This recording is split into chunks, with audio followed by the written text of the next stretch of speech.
So you're driving merrily along in your 2001 Hyundai Accent for years and years, until one day the radio breaks on you. And then you begin to notice these sounds. One of which being sort of when you go to apply the brake pedal, it does a which means it's time to change your brake pads.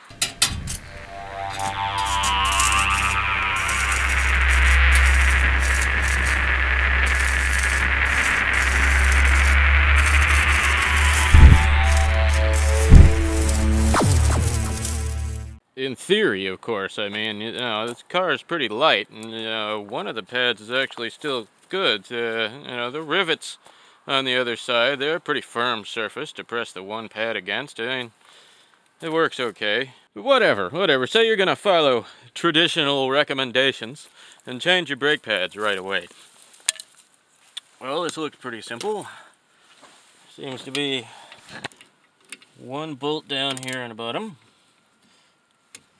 12 millimeter. I'll just break that loose.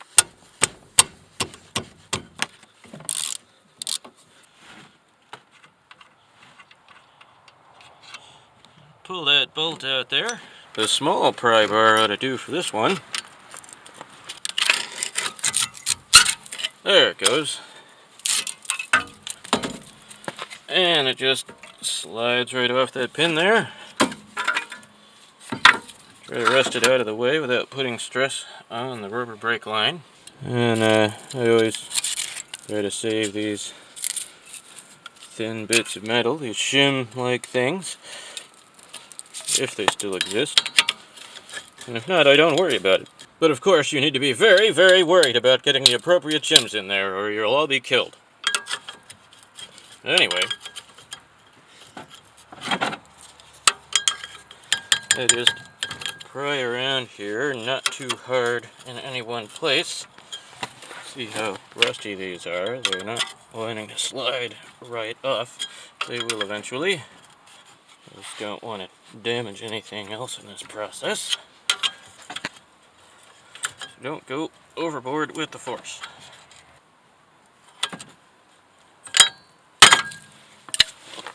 There it is. Now you can wiggle some more, and out it comes.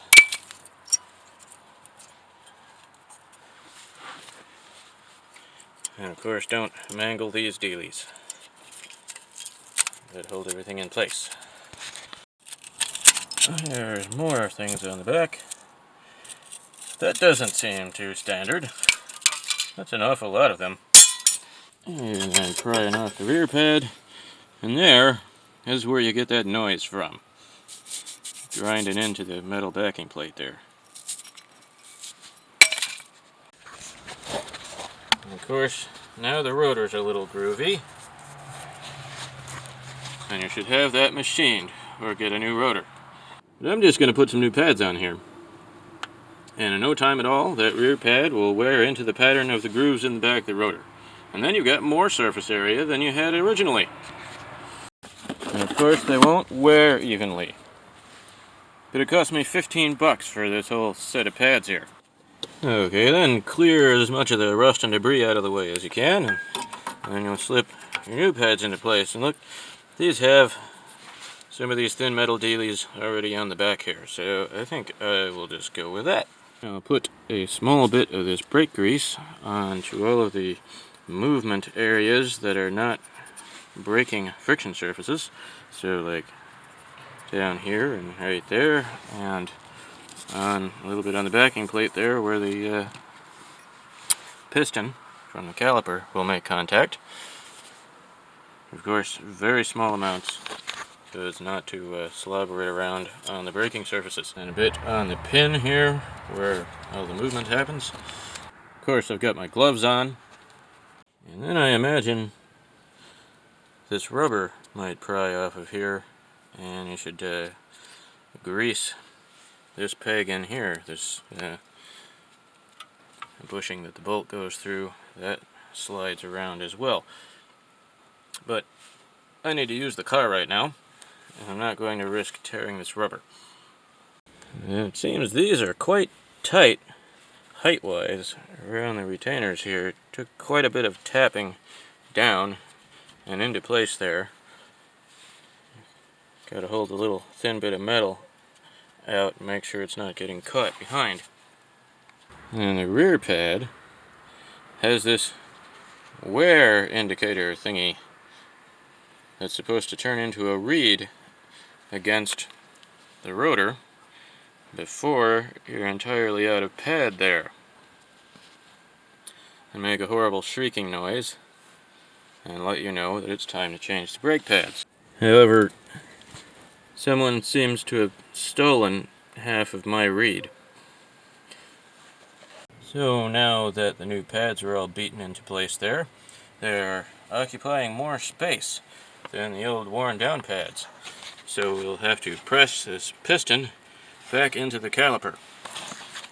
And for that, go to the auto parts store and get one of these deals.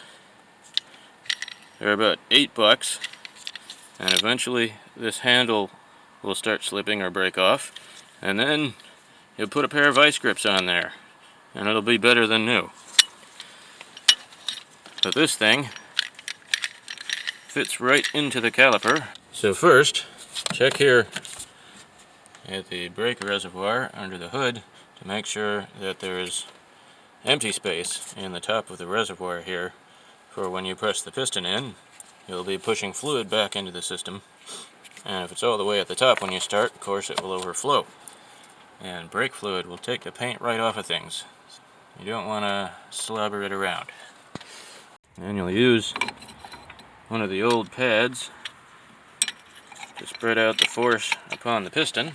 If you don't want to put this in the center of the piston, you can punch right through it.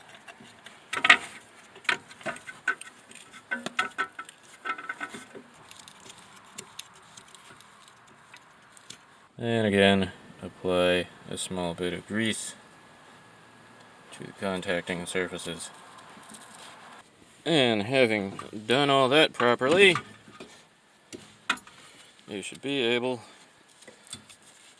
to place the caliper back onto the pin here and swing it right back down into place. And reinstall that lower bolt, which is not lined up yet. What's the trouble here? That we've got to push this back.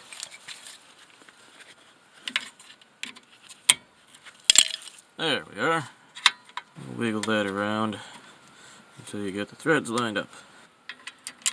And torque to spec. Yeah!